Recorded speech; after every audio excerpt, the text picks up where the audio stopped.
videos, we've talked about how the Church draws its life from the Eucharist.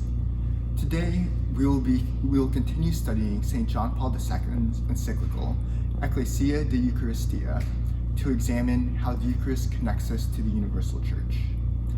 This means that in celebrating the Eucharist, we are celebrating with the Church around the world and the faithful through all ages.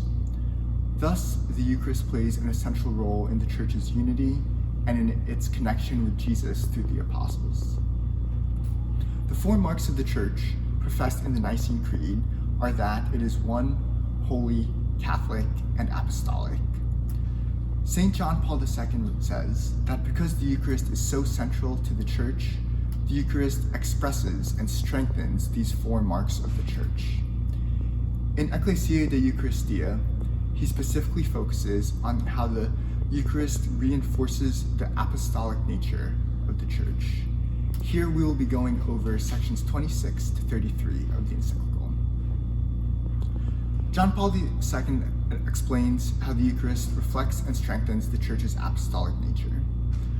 The Church was and remains built on the foundation of the apostles, the witnesses chosen and sent on mission by Christ himself. The Eucharist, too, has its foundation in the apostles. Because it was entrusted by Jesus to the apostles and has been handed down to us by them and by their successors, it is in continuity with the practice of the apostles, in obedience to the Lord's command, that the Church has celebrated the Eucharist throughout the centuries.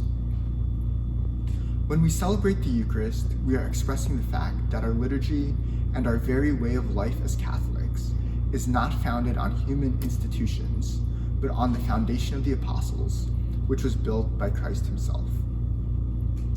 John Paul II explains another facet of the Church's apostolic nature.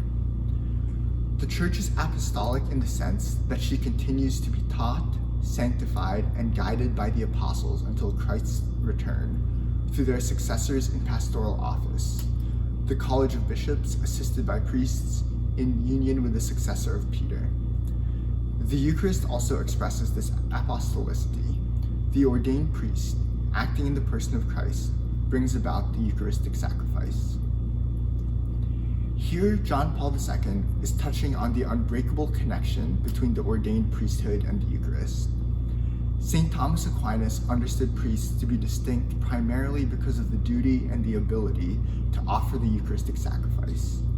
When a validly ordained priest, who recognizes and remains in union with the authority of his bishop and the Pope, offers the Eucharistic sacrifice, it expresses the apostolic connection between Catholics throughout the world and throughout time.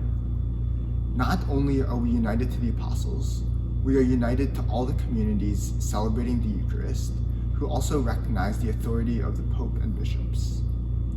It is through this connection that we have the assurance and the joy that we remain rooted in Christ.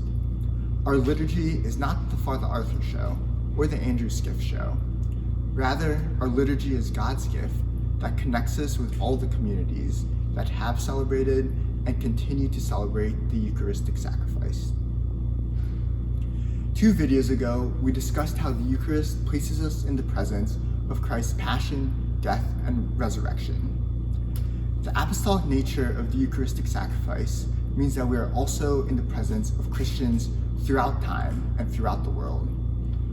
Thus, the requirement to have a validly ordained priest to celebrate the Eucharist might be seen not as a restriction, but as a gift. John Paul II writes, "This minister is a gift which the assembly receives through the succession of bishops going back to the apostles. It is this gift of apostolicity that allows us to celebrate the Eucharist in the company of our fellow believers around the world, in the company of the angels and saints, and in the company of loved ones who have gone before